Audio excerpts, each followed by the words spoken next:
Today, I make fettuccine Alfredo with chicken. And if you cut the spaghetti, you will drive me crazy.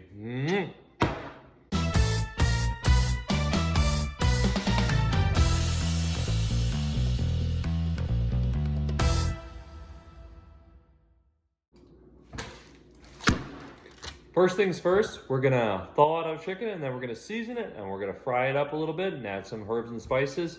Now, before we go any further though, I do wanna take a moment and tell you guys, so it's really funny story is that, for a while, fettuccine Alfredo, I know this is one of the most popular Italian pastas to make, because I've made it quite a few times before, because it's quite a bit of a simple dish.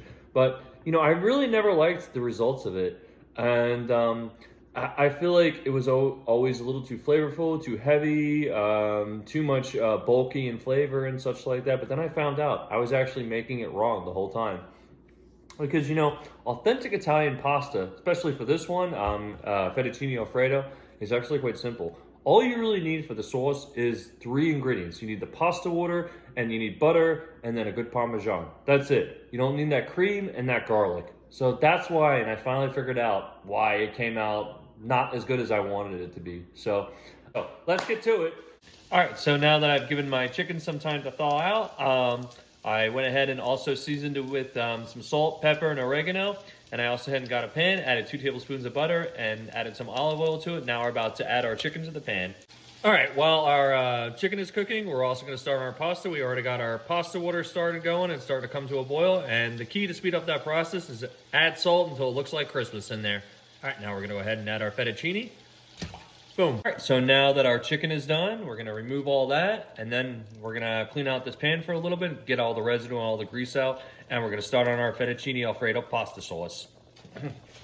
Now we're finally at the fun part. We're gonna make the fettuccine Alfredo sauce. So first, we're gonna start with half a stick of butter. I think that's a pretty good healthy amount, depending how much you wanna make. And I wanted to clarify a little bit. It's really debatable. The authentic fettuccine Alfredo sauce, like I said, it's quite simple to make. It takes only 3 ingredients, but I look a lot of reviews and I look a lot of other videos with chefs, and a lot of chefs actually debate that. They actually like the American version where you do add cream and where you do add garlic and all that such. But this is my first time, so I'm going to be the judge of how I think authentic fettuccine Alfredo is going to taste and how good it is. So we'll see. All right, so now that we've cooked up our butter and got our butter melted a little bit, we transferred our fettuccine to our saucepan, and now we're about to add the star of the show, the Parmigiano Reggiano. And you want to make sure it's a good Parmigiano Reggiano so you can get the best authentic flavor. And you want to make sure it's also grated very finely, like snowflakes. Otherwise, it's not going to come out right. So, anyway. And now we're just gonna keep going on that, and then we're just gonna add some pasta water and more butter or more cheese as needed. So now it's gonna be time for my signature pasta move, the flop or the toss. There we go. This is why I'm beginning to love making pasta. Right here, this right here.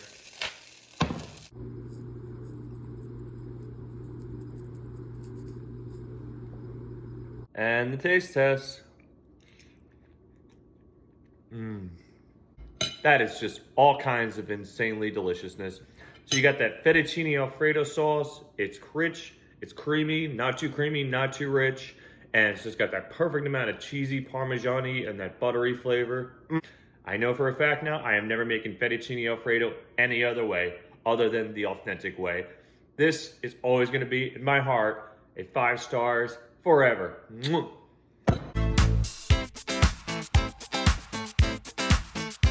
Before we get to today's bonus video, I wanted to take a moment and share with you how to revive a leftover pasta. I'm sure many of you, including me, have came across that issue where we have a lot of leftover pasta, and the next day when you leave it in the fridge, it doesn't taste as good because it's really dry and the sauce gets really dry. Well, the way to revive it is you just take the pasta that you have left over in your Tupperware or whatever, throw it in the pan, and then add some maybe leftover pasta water, or just boil some water and wait till it's lukewarm, and then just pour it in the pan and then toss it up again. And there you go. After a few minutes, when you bring that pan to a simmer, you just have revived pasta like new. So Now today's bonus video. So we just had a big snowstorm here, and McDonald's was the only place that was open. I was gonna try another place, but that was the only one that was open. So, and you know, McDonald's usually wins over a lot of places anyway. It's always my favorite place when it comes to splurging. So anyway, so today I got the Big Mac, and I actually heavily customized it. I know I said I would never rate the Big Mac, but I don't know, you know, it was just calling out to me. I do like the Big Mac, but there's just so much bread in it. But I got it to where I added another patty, and they do actually, well, the secret menu item, of course, there's the Monster Mac, but then now they have a Double Mac too, which is on their menu, but I think it's only a limited time. But what I did was I got no lettuce because, you know, the last few times I got lettuce, it was just drowning it out. So I got no lettuce, extra mac sauce, extra patty, extra cheese. So I think that will definitely enhance the meat flavor in it, hopefully. And then I also got a cheeseburger, of course, and then well, I should have got, what I was going to do was add just mac sauce to that and make it like a Big Mac or whatever and add another patty to it, but they didn't really give me that option. I mean, you can't really get a side of mac sauce. You actually have to go in and order that, it seems like. So I just got it, made it where it looked like a regular cheeseburger, added bacon, added lettuce and tomato on it. So that was the only option that I could do. So now it tastes more like a homemade or a, you know, home style burger or whatever. So anyway, all right, you all know the gig. The taste test these items, and then I'll give you my thoughts and my ratings. Here we go.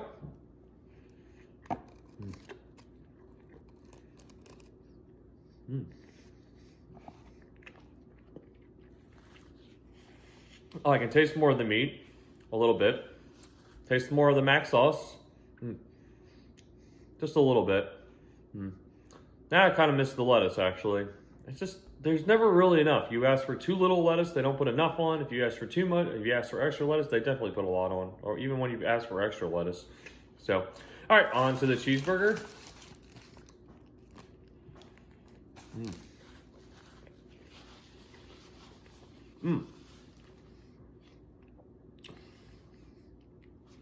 That came out pretty good.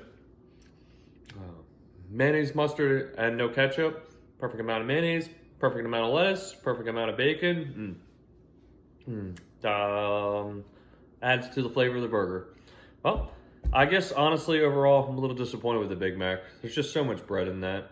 It's just hard to actually rate it to where it's like a really juicy burger. Because like me, I don't know, it depends on preference too. I like thick burgers. So anyway, altogether, I would still give it a 6.5 because to me, I know it's really debatable to a lot of people. McDonald's is always going to be the best to me. I'm always going to have a place in my heart to that. 6.5. Thanks so much for watching. Don't forget to like and follow. Thanks.